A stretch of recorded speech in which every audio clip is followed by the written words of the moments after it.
if you've ever felt, scared, or you didn't know what your next step was in your real estate investing business, or you just thought, you were alone in the dark. You're just like, what the heck? That was for sure me. A mentor told me when I was 17 years old, he's like, Cody, the reason that it's so important to know where you're going is because you need some way to measure if you're going in that right direction. If you just take action aimlessly and you don't really have a target of what you're looking to hit, you're not going to be able to get there, and you're going to end up regretting where you're at. And so he told the story. He's like, hey, Cody, so can you drive from San Francisco to New York only driving in the dark? And I'm like, well, yeah, you just turn your headlights on. He said, Cody, you can drive from San Francisco to New York City in the dark, only seeing the next couple hundred feet in front of you with your headlights. And he's like, why is that? And it's because I have a definite destination of where I'm going. My goal is to get to New York City. So in comparison, if your goal is to get to $10,000 a month or $5,000 a month or $2,500 a month in cash flow from Airbnbs or rental properties, or you want to do $10,000 a month in your wholesaling business,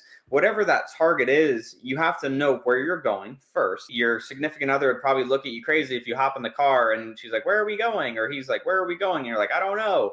Like, people aren't going to want to get in the car with you. You got to have a direction of where you're trying to achieve what you're trying to accomplish. And so the great thing about it is you only need to see, even driving at night, the next couple hundred feet in front of you. You don't need to know the entire route. All you need to do and know is what's your next step? What's that next thing that you have to do? There's a lot of people that are probably listening and have analysis paralysis on here. There's so many paths to take that you don't know what path that you should actually take. You see someone had success door knocking. You see someone had success cold calling. You see someone else had success sending mail. You see somebody else is contacting probate attorneys, having success with that. You see someone else hired a VA and their VA got them a lead they made 50 grand on. But then you have the other side of that. You see someone else that they hire a VA and, it's a bad experience. You work probate leads and you get nothing. You do direct mail, you lose thousands of dollars. You do a text campaign, you get no results. These are all things that you have to start to identify and start paying attention to how you're thinking,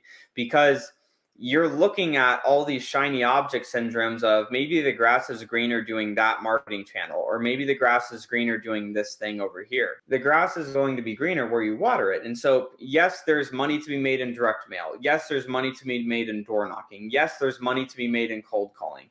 All of those strategies work, but you have to find which one's going to work best for you. One of the things that I would suggest that you do is getting a vision of what you want your business to look like. You can never get to where you want to go if you don't know where you're wanting to go in the first place. I knew what I wanted to accomplish. I knew I wanted to get a real estate wholesaling business to where I could be doing over 100 grand a month in revenue. So then I could fix and flip. So then I could then buy rentals, because it started with, I wanted to be able to get my lifestyle to be paid for with residual income. It doesn't happen by accident. That was one of my first goals, was how do I get my personal living expenses covered? Within a few years, a lot of things can change.